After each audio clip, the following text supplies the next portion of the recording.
Lipids are present in great quantities in your food and are essential for the proper functioning of your body. They are biomolecules made up of carbon, hydrogen, and, to a lesser extent, oxygen.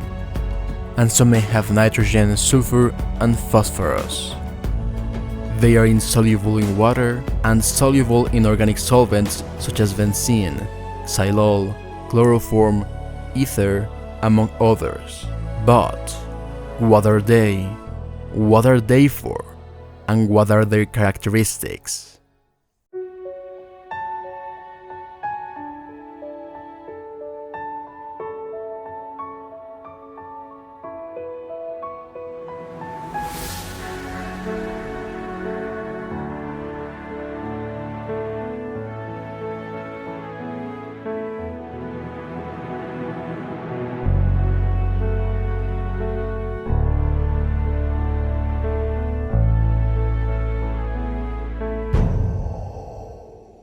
Lipids are the biomolecules that provide long-term energy storage for organisms, which is why they are often called fuel molecules.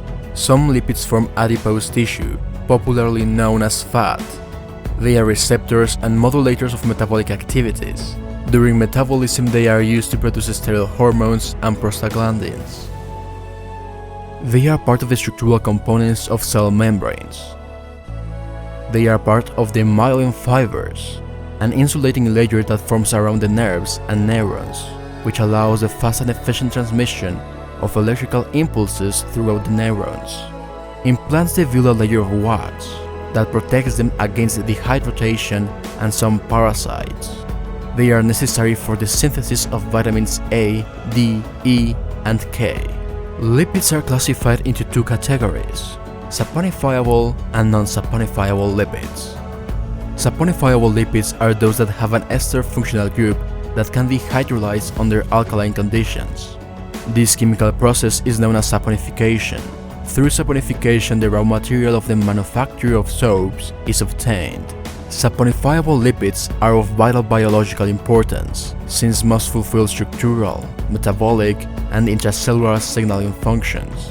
Among the saponifiable lipids are waxes, fats or triglycerides, glycerol esters, and ceramides. Waxes are the simplest of the saponifiable lipids. They are generally solid lipids and completely insoluble in water, which is why they serve as a waterproofing and protection. The feathers, hair, skin, leaves, and fruits are covered by a protective waxy layer. Probably the best known wax is the one produced by bees to make their honeycomb.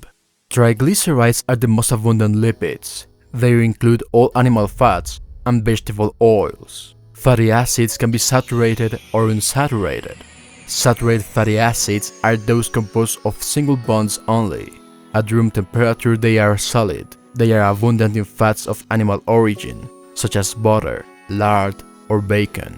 Unsaturated fatty acids can have one double bond, known as monounsaturated lipids, or they can have more double bonds, known as polyunsaturated lipids. At room temperature, these lipids are liquid and are also called vegetable oils. Monounsaturated lipids are exclusively of vegetable origin, such as olive, corn, sunflower, and avocado oil. Polyunsaturated lipids are generally of vegetable origin, such as linseed, mustard, soy, and walnut oil, although there are exceptions in the animal kingdom such as salmon, tuna, trout, and cod oils.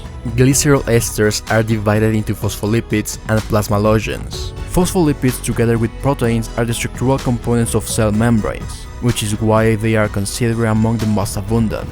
Plasmalogens are found in the hard tissue of some vertebrates and in the cell membrane of certain types of bacteria and invertebrates. Sphingosine esters, sphingolipids, are compounds made up of a fatty acid and a sphingosine instead of a glycerol. Sphingolipids are a second class of cell membrane components and are sandwiched between phospholipids. There are two types of sphingolipids: with or without phosphate. Within the first group is sphingomyelin, and in the second, cerebrosides. Sphingomyelin is a substance that forms myelin sheaths and covers the axons of neurons.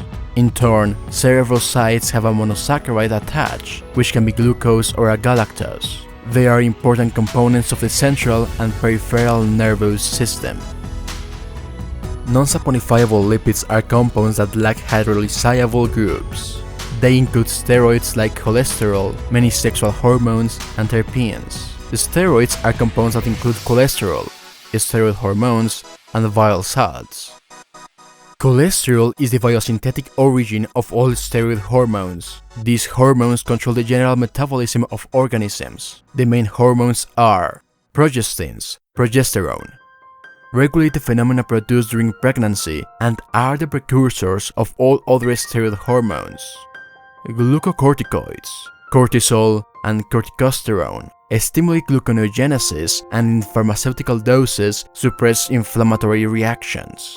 Mineral corticoids, aldosterone, regulate the balance in the kidney. Androgens, androstenedione and testosterone, promote male sexual development and maintain male sexual characteristics. Estrogens, estrone and estradiol, female sexual hormones that maintain female sexual characteristics. Cholesterol is an important element in the formation of cell membranes since it gives them stability. It is also a precursor of vitamin D. Bile salts are formed from bile acids from cholesterol.